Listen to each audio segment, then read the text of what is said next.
Craving the coffee flavor you love, but without the caffeine? Kachava's got you covered with their newest coffee flavor. This all-in-one nutrition shake delivers bold, authentic flavor crafted from premium decaffeinated Brazilian beans. Quality nutrition shouldn't be complicated. Just 2 scoops of Kachava's all-in-one nutrition shake, and you've got 25 grams of protein, 6 grams of fiber, greens, and so much more. Whether you're craving that coffee taste to kickstart your morning ritual, or as a nutrient-packed reward to round out your afternoon, Kachava keeps you fueled and satisfied wherever your day takes you. Plus, it actually tastes delicious. No fillers, no nonsense. Just the good stuff your body craves. And for the times you feel like switching it up, you've got 7 flavors to choose from, all with the highest quality ingredients. Treat yourself to the flavor and nutrition your body craves. Go to kachava.com and use code FITNESS. New customers get 15% off their first order. That's KACHAVA.com, code FITNESS.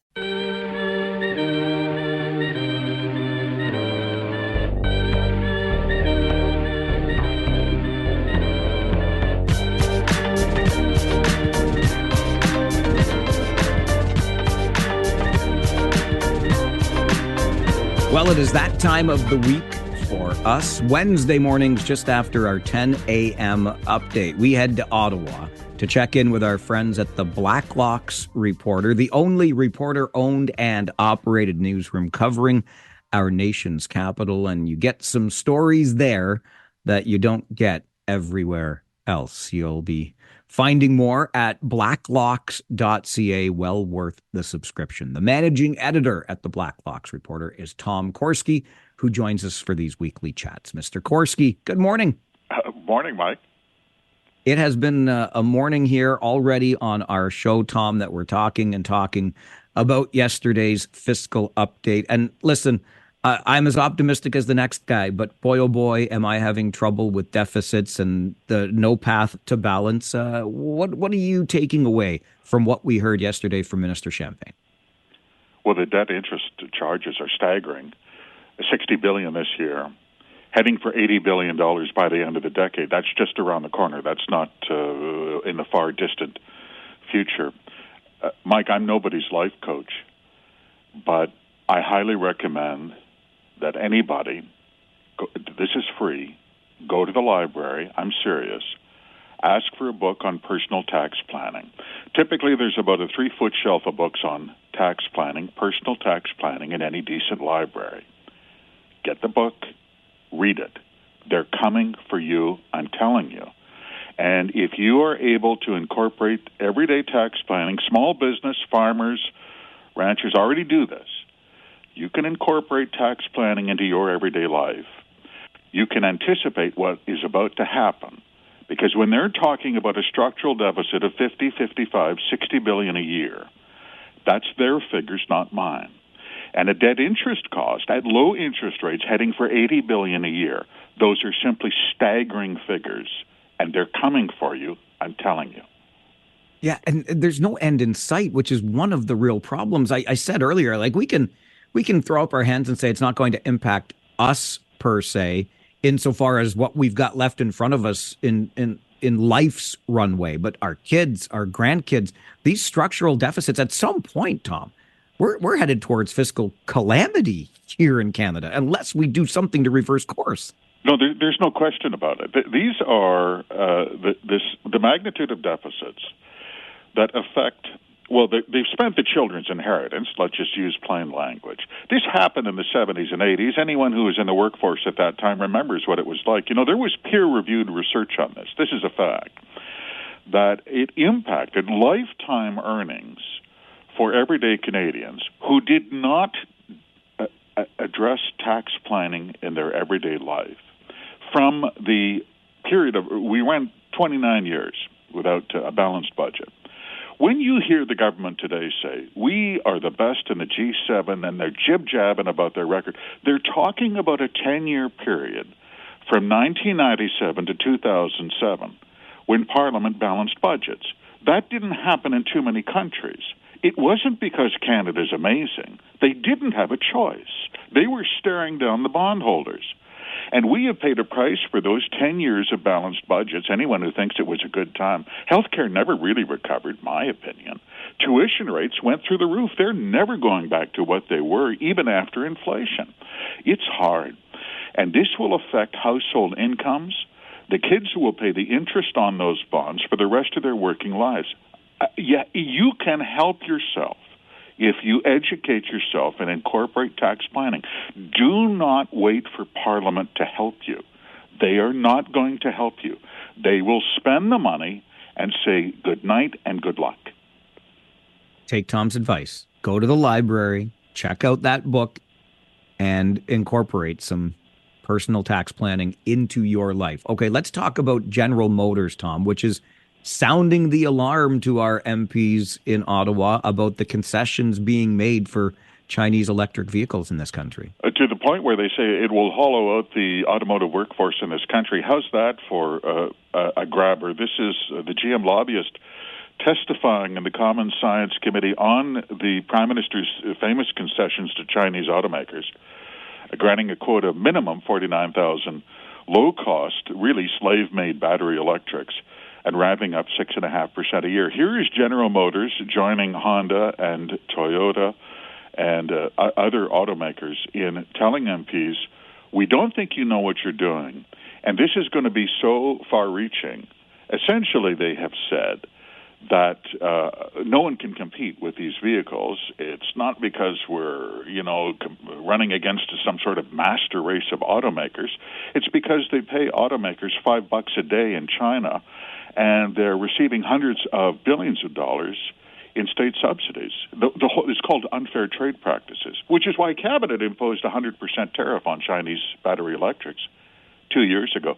GM lobbyists testifying in committee was very, very plain and saying, there's no upside here. There was an element of incredulity, Mike. Automakers don't understand what Canada saw in this agreement that the Prime Minister announced really off the cuff when he was in Beijing in January. Tom, we knew this was coming as the floor was crossed multiple times and the Liberals worked their way to a majority in Parliament.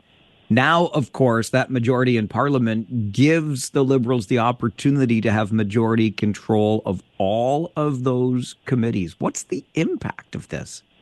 The impact is it kills real-time investigations, subpoenas, compulsion to surrender documents, real-time investigations into contracting, political appointments, and federal spending. That's the bad news if you believe in accountability. And this is not without controversy. There are even MPs who stand to gain from this, who are kind of cagey on it.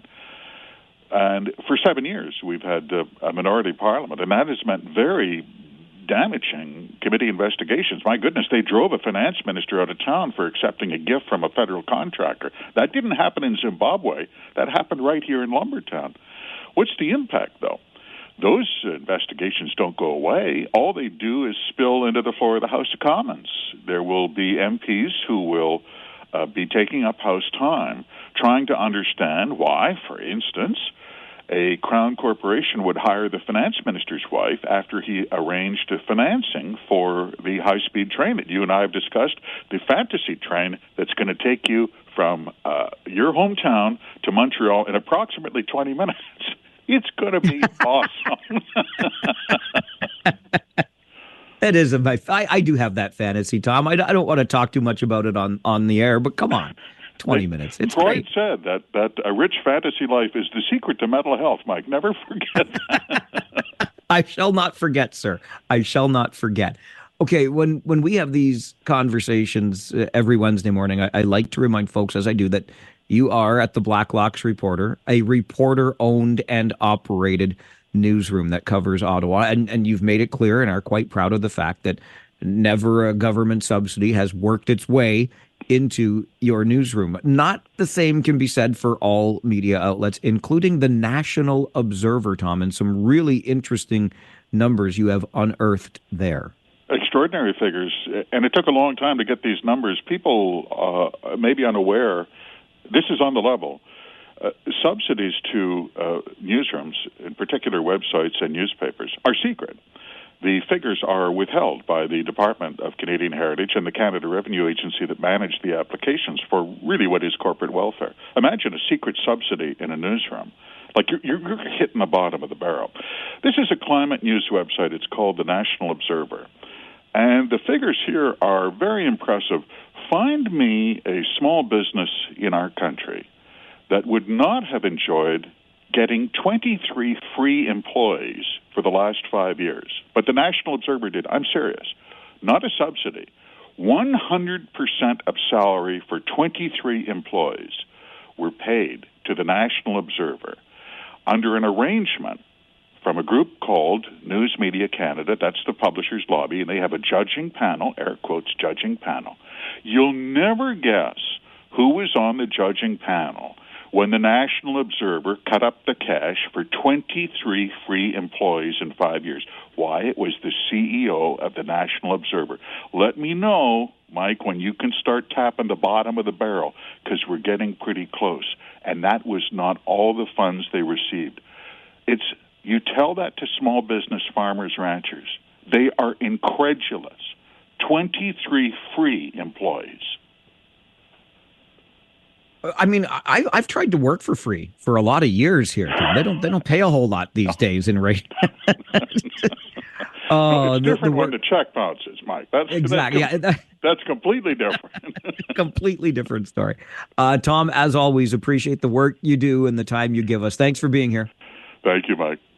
Tom Korski, managing editor at the Blacklock's Reporter, joins us every Wednesday morning just after our 10 a.m. update as we mind Ottawa's business. It's the only Reporter-owned and operated newsroom covering our nation's capital.